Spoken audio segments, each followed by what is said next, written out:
we kidding?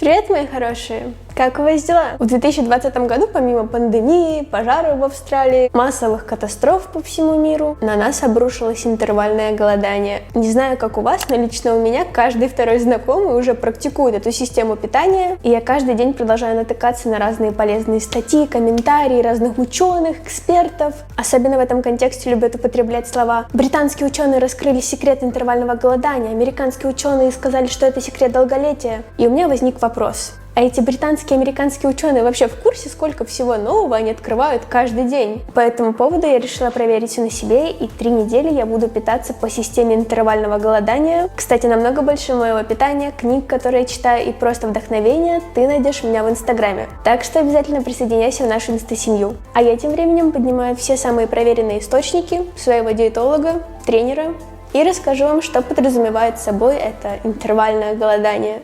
Если кратко, следующие 3 недели я проведу в особом режиме питания, который фокусируется не на составе продуктов, а на времени их употребления. В моем случае есть я смогу только на протяжении 8 часов в сутки. В остальное время можно пить воду, травяные чаи и кофе без сахара. Среди обещанных преимуществ это активное жиросжигание, улучшение состояния кожи и все в таком духе. Это твои обычные приемы пищи просто на протяжении 8 часов. Не нужно превращать это в одну сплошную 8-часовую трапезу. В твоем случае это 2 обычных приема пищи. Что касается продуктов, можно есть все, что ты захочешь. В этом плане ограничений нет. Просто слушай свой организм, и я жду видео. Если что, я на связи.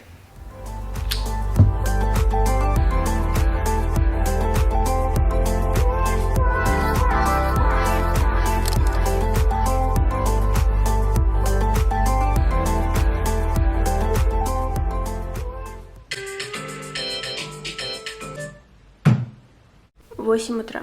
Это время, когда я сейчас просыпаюсь, потому что у меня началась учеба. И сегодня у нас первый день нашего 21-дневного теста.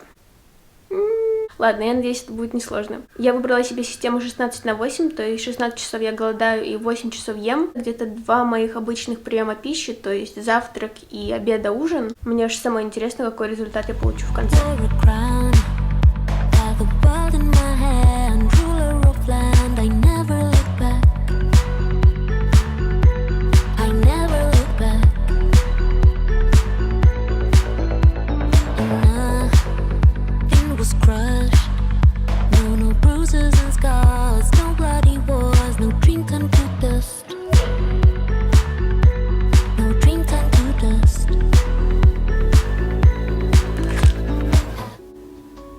Первая неделя позади.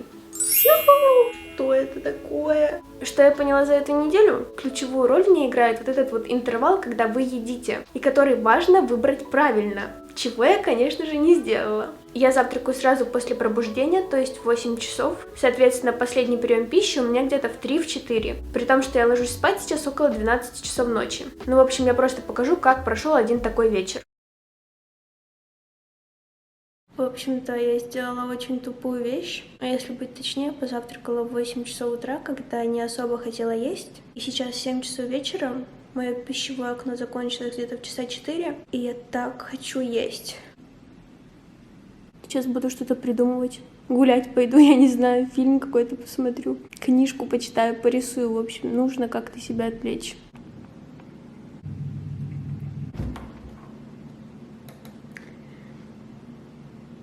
Нет. Нет. Моим спасением стали видео ребят с канала «Эпизоды». Разборы популярных фильмов, выжимка скрытых смыслов, а также множество веб-сериалов на интересные тематики как-то сами заставили меня забыть о времени до позднего вечера. В общем, если вы хотите хорошенько провести время, а главное с пользой для себя и насладиться качественным видео, этот канал для вас. Ссылку для вашего же удобства я оставлю в описании.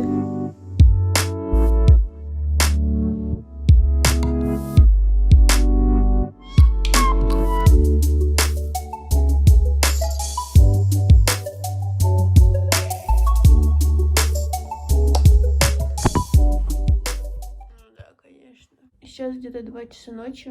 Я специально легла спать пораньше, чтобы не чувствовать это. Но я первый раз в своей жизни просыпаюсь от чувства голода. И мне кажется, если бы я не снимала сейчас это видео, я бы, скорее всего, сорвалась. Понимаете, какой уровень мотивации вы мне даете вообще? В В общем, я буду пытаться уснуть дальше. Что касается рациона, на этой неделе, как вы видели, я ела все. В прямом смысле этого слова. Даже продукты, которые до этого не ела несколько лет. Мне просто стало интересно, действительно ли это сработает. В один день я могла съесть 500 калорий, в другой 1500, но в целом за неделю дефицит все-таки был. Ну или я просто хочу так думать. Но, кстати, основная цель интервального голодания не только похудение. Это важно. Первые несколько дней, помимо вот этого вот зверского голода, под вечер у меня всегда была вялость, усталость. Но как потом я прочитала, именно вот эти вот первые несколько дней ваш организм перестраивается. Ваш уровень сахара в крови стабилизируется, и в качестве топлива организм начинает использовать жир, то есть еду, которую вы съедали на протяжении долгих-долгих лет, которая вследствие превратилась в жир. Сейчас это все служит топливом для вашего организма. На этой неделе я также абсолютно убрала тренировки. Мне лично хватило этих 7 дней вседозволенности, когда я ела и шоколад, даже сахарные хлопья. Мне это просто не нужно, поэтому следующие 2 недели я буду питаться обычными продуктами из своей повседневной жизни. Но в целом с каждым днем становится все интереснее и интереснее, я замечаю изменения, мой интерес накаляется, и мы с вами переходим во вторую неделю.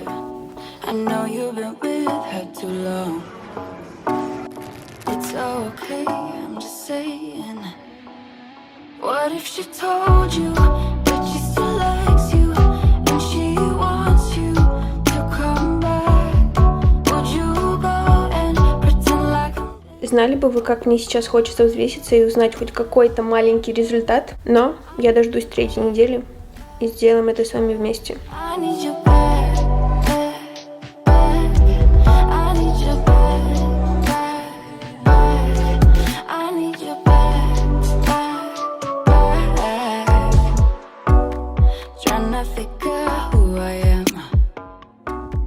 Что ж, вторая неделя позади. Кстати, вот вам маленький лайфхак, если вы тоже будете переходить на интервальное голодание. В первые 3 дня вот этого вот перехода не ешьте в последний прием пищи что-то сладкое, потому что сладкое будто бы умножает ваше чувство голода в 2 раза. Если на ужин вы будете съедать, допустим, птицу, мясо, рыбу, либо же омлет, например, к вечеру ваше чувство голода не будет таким острым. На второй неделе у меня полностью пропали отеки на утро. То есть раньше после пробуждения я была похожа на человека, который всю ночь провел на пасеке и которого буквально обкусали все пчелы, и вот он такой проснулся и сказал «здравствуйте». Так вот, оказывается, если не есть где-то за 5-6 часов до сна, то вы просыпаетесь очень даже ничего. Также я сменила свои часы активности, и теперь все тренировки, либо какие-то сложные задания я выполняю именно в первой половине дня, когда, собственно, у меня и есть эти приемы пищи, потому что они дают дополнительную энергию, у меня поднимается сахар в крови, и я более продуктивна. Вечером же, когда начинается вот это вот окно голодания, мой организм более такой спокойный, он начинает как-то готовиться ко сну, и у меня не настолько много энергии, как утром. Ну а так, в принципе, я не ощущаю вот этого вот неприятного чувства голода, которое было на первой неделе. Видимо, организм уже достаточно привык, так что я полна энтузиазма и вдохновения, и мы вместе с вами переходим на 3-ю неделю.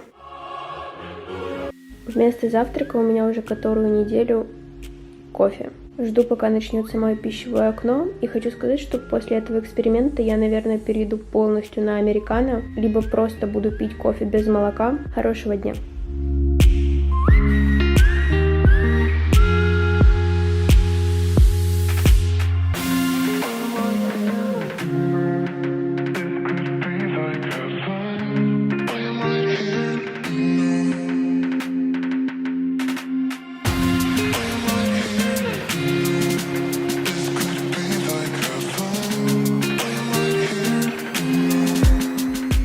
Что ж, сегодня у нас финальный день, 21-й. Ровно 3 недели назад начался мой эксперимент. Результаты похудения вы узнаете буквально через несколько секунд. Ну а пока я хочу поделиться, что я чувствовала на протяжении всего этого времени. Во-первых, для меня это самый комфортный вид питания, как оказалось. И скорее это перерастает в какую-то пищевую привычку, где на первой неделе вам невероятно сложно, трудно, потому что если вы не привыкли испытывать вот это вот чувство голода, для вас это такой своеобразный выход из зоны комфорта. Также это невероятно круто влияет на психику, потому что вы не чувствуете никакого давления, никаких ограничений. Вы знаете, что каждый день в определенный промежуток времени вы можете есть все, что захотите. Как я на первой неделе объедалась шоколадом, конфетами, что я в принципе в обычной жизни не ем, но визуально я вижу и я чувствую, что я не поправилась. Поэтому, если вы привыкли сидеть на каких-то диетах, постоянно живете в ограничениях, срываетесь, потом снова садитесь на диету, попробуйте интервальное голодание, потому что это на самом деле дает какое-то внутреннее расслабление. Еще одно изменение — это сон. Сейчас я безумно крепко сплю. И я очень надеюсь, что это связано именно с этим видом питания, а не с тем, что я устаю на учебе.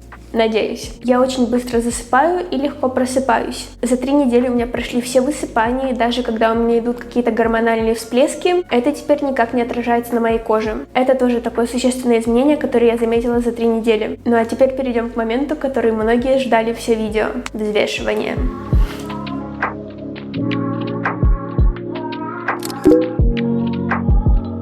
Так как изначально у меня не было цели похудеть, вы знаете, что сейчас я просто держу свой вес и свою форму, потому что я от природы склонна к полноте и должна как-то с этим жить. Почему? Что ж, мои хорошие, на сегодня у меня было все. Если вы хотите продолжения таких экспериментов, вы знаете, что делать, а я все еще жду вас в нашей инста-семье. Скоро увидимся. We can't pretend that we feel nothing, but if you game, I am willing to jump.